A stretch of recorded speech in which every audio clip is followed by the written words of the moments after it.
it was kind of funny to me in a way. I knew Pitbull was gonna win, but I thought that if Rolly Romero stuck to his own style, that he would be able to beat someone with the style of Pitbull. Now I don't know if he could beat Pitbull himself, but stylistically, Romero's style beats this guy, this kind of guy, this Pitbull style, peekaboo style, very aggressive, moving forward. You know, these types of guys, if you stand your ground and you take on, kind of the attitude of a George Foreman or maybe someone like a Benavides. If you take on that trotting forward type of guy that's just very methodical with his punches, you can beat a guy with this style, with a peekaboo style, because a peekaboo style, they like to move around and move forward, forward momentum, dodge your stuff, and then come with big shots. But what you got to do with these guys is you got to control their bodies with your hands, kind of, and push back. Stand your ground. Don't let them push you back. Then little by little, they start draining. You stick that jab out, but stick it out hard, like I'm talking about, like a power jab, and let him know that he can't bully you. Then you could beat someone like Isaac Cruz with that type of style. But if you don't do that and you try to be like a Cuban style fighter, like he was trying to do, Rolly Romero will try to change his style all of a sudden and trying to be this technical Cuban guy. You're not gonna beat a guy like Pitbull like that. You can't. Why? Because you're playing into the game that he wants. He wants you to be technical. He wants you to start jabbing and moving around and tiring yourself out. With a guy like Pitbull, you want to stand your ground. You want to push back. You want to hold. You want to, just push him back. Don't let him bully you. Unfortunately, Rolly tried to be a Cuban guy. He tried to be a Cuban fighter. That's not going to work. Historically, it doesn't work. I know a lot of people try to say, oh, Cubans are the best. Historically, this matchup, the way he wanted to do it, doesn't work. They lose all the time. I know I'm going to get a bunch of hate for that because um, I just know it. But it's a truth.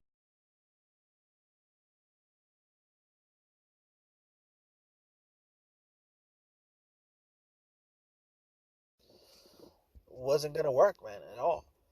Um, and it's just the posture that he had. It just seemed like, oh, I'm going to slick him out. Yeah, I'm going to slick this guy out because he's a Mexican and all you have to do is jab. And it's that type of mentality, bro. You're already losing, bro.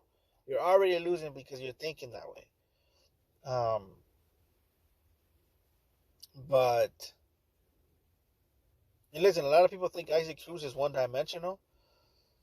Bro, you need to watch out with Cruz, bro. You need to put some respect on Isaac Cruz for real, bro. Like, and yeah, he is the type of guy that he's open for jabs, but at the same time, don't think that you hitting him with a jab is doing anything to him. The best thing you're doing there is earning points with the judges and maybe hopefully winning that way and leaving it in the hands of the judges and trying to make excuses for you later, like I actually won the fight. Nah, bro. You want people to give you something. That's what that style tells me. You gotta take it. That's what Pitbull style represents. I'm coming for everything you have, and I'm gonna take it from you. And the style that Rolly was trying to adapt is like, please give me the fight. Look, I'm hitting him. It's like, bro, that's not gonna work against that style. It works against some styles, it does, but not this one. Look at people need to look at their heroes because a lot of people like Mayweather, but they don't really study him. Mayweather wasn't running all the time. I know people like to say that, but against guys like this, he was staying in the corner. Sometimes he would come on, let's do it, boom, boom, bop. standing there in front of these guys. Because you have to do that, bro. You have to. You can only do so much moving around. It's a ring, bro. There's limits to how much you can move around. You know, shell up, bro. Get a better work on your shell. Um, I don't know, but anyways, guys, that's gonna be it for today. Uh, I think I heard Tank is supposed to be fighting Cepeda now instead of Frank Martin. Either way, bro. Either way, um, really not interested. Um, he's probably gonna end up fighting Pitbull Cruz again. Also, not interested in that fight. Um, I think they're gonna do Fandora versus Tank even. So they got him lined up for him. This is the thing. Okay, I don't know if I've said this before, but the PBC wants to sell you black fighters versus Mexican fighters. And they don't just want to sell you just any Mexican fighter. They want to sell you the quote unquote Mexican style versus the quote unquote black style. That's what they want to sell you. And they're gonna do everything they can. Everything. This to sell you that product. And they got him lined up for him. And it's gonna be, listen, none of these guys pose a challenge to Tank. The people that pose a challenge to Tank, they're keeping him far away from him. Far away from him. They have all the excuses in the world. They're not my nemesis. They're too big. He's Japanese. Nobody knows him because he's from somewhere else. I mean, it's everything they can for them to sell you this same old product that they've been working on since the 90s, bro. Which is this whole quote unquote Mexican style versus quote unquote slick black style. All right. And I think I've said it before. It happens in every industry. In the music industry is the same. They have to sell you a package. Why? Because people buy packages better. You know, they just it's the way it is. Like when you go to a store, you look at the action figures and they sell you like Batman, right? And every once in a while you get these packs where they sell you Batman and the Joker. Right? And it's a special deal. It's a special value deal or whatever. Those things sell like hotcakes, right? Why? Because you're getting the bad guy and the good guy. And you could fight them against each other, right? They used to do it in the Roman Colosseum as well. They used to sell you this short, stubby fighter with a sword, and then a lot of times they would pin him up against a black fighter with a big spear, and a net. You know, one of them representing lankiness and staying on the outside, and the other one representing, you know, trying to get on the inside and stabbing you. And this is what used to sell a lot of fights back in the day in the Roman Colosseums. You know, and they want you to fit that narrative. They don't want you to make your own sword or to create your own style or whatever. They want you to fit that label. You know, that's part of the reason why they don't like Canelo. That's part of the reason why if you do things that aren't considered to be quote unquote Mexican or quote unquote black or whatever your race is, if you don't fit into that label, but it's mainly black people and Mexicans. Okay, those are the ones that are more labeled, especially in what the PBC is doing. You know, in the music industry, it's the same thing. In the music industry, if you have a Hispanic last name, if your name is Rodriguez, Martinez, you know, whatever, they're going to want you to sing Latin music, you know, reggaeton, bachata, cumbias. Why? Because that's what you look like. That's the package. They have to package you. And nobody's going to want to buy something that says, oh, this is Spider-Man, and it's like a Mexican wrestler or something. I was like, bro, that's Rey Mysterio, bro. That's not Spider-Man. You can't fool me. You know what I mean? So it's like, that's what it is, bro. It's just capitalism. And yes, race it has to do with it, but really it's just the packages they're trying to sell. Packages are easier to sell. It's what makes a product better. You know what I mean? And I just want somebody to break that mold. Some people have been trying to do that. Canelo's one of them.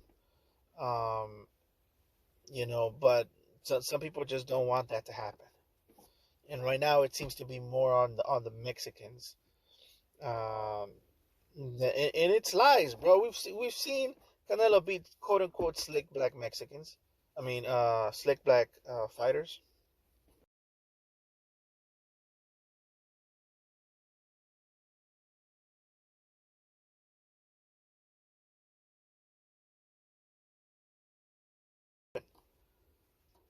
Um, in fact, it's the most thing we've seen happen. We've seen Chavez do it. We've seen Duran do it. We've seen Canelo do it. Um, it's so many fighters that have already done it. The blueprint is there. It's just people just forget, bro. People just forget, and they think that it's never happened when it has happened a lot. It's almost the most common thing you see. Just think about it. Just take color out of the way. Take race out of the way. What is the weakness of an outside fighter or a quote unquote pure boxer? It's a pressure fighter. And most Mexicans, are either pressure fighters or boxer punchers. All right.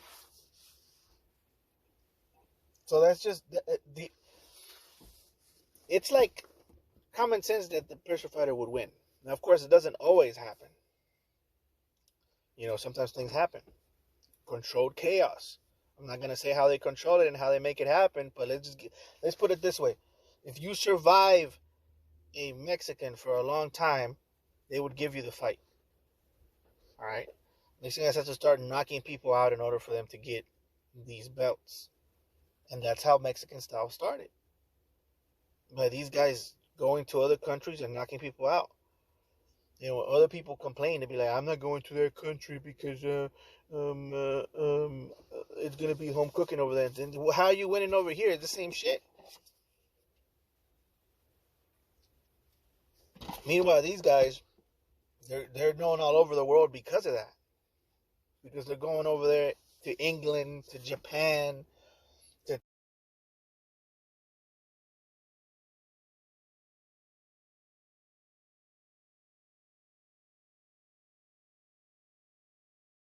belts, taking names from people. Oh, you're gonna have to wear these gloves. Okay, I'll wear the gloves. Or we're gonna have to fight in this big ring. Okay, well I'll do that too. You're gonna get knocked out anyways, bro. Whatever you want to do, you're gonna get knocked out anyways. I'm gonna go to the body for a couple of rounds. Then after that, you're gonna want me to knock you out. You're gonna beg for the knockout. It's gonna be so painful in there. That's what they do, bro. That's how. What do you think? How do you think the hook to the body, the left hook to the body, got famous with Mexicans? The signature punch of the quote unquote Mexican style. Because that's what they were doing, bro. They knew that that's what they had to do to get the fights. I mean, you could go. I'm not telling you anything new, bro. This is stuff that's out there, bro. Documented on tape. Finito Lopez, Jorge Arce. Some guys I don't even know their names, but I know they went to. I saw the fights when they went to other countries and surprised everybody. Like, who? These Mexicans are coming to our country and beating our boys. Some guy in England said that shit.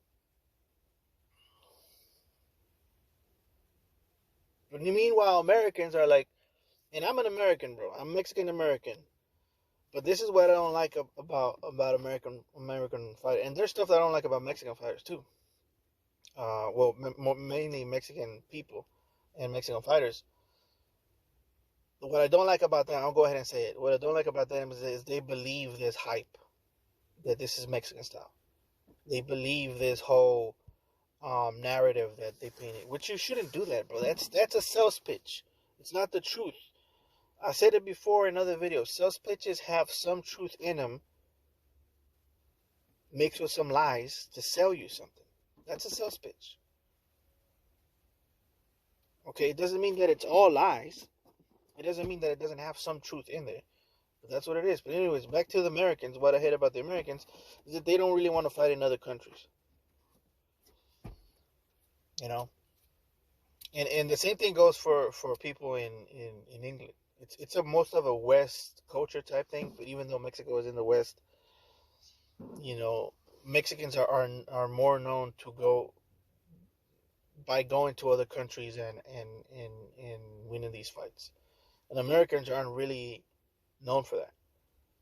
You know, they're used to staying here at home and bringing other fighters to this place. And listen, this used to be where the money was at. So there was an excuse for that. But now it's not that way anymore. Boxing is more global. The Saudis are doing a lot. Not just the Saudis. You got people in Eastern Europe coming up. It's more of a global thing. You know, there's more people involved, and the U.S. doesn't control boxing anymore the way it used to. Promoters, there's very few promoters now. Most fighters are promoting themselves in a way. Well, not. I'll take that back. That's not true. Most fighters aren't promoting themselves, but the ones that are making a lot of money, they are promoting themselves. Like Jake Paul, um, you know, fighters like this that aren't really real fighters. Um, I mean, Jake Paul is a real fighter. He's not a real boxer though. He's a real fighter. And the reason I say Jake Paul is a real fighter is because he doesn't have to do any of this shit, but he chooses to. And the reason he does that is because he likes it, bro. And that's a fighter, bro. That's a fighter. The reason I say he's not a boxer is because he hasn't been able to beat a boxer, like a real boxer, that's on his prime, ever.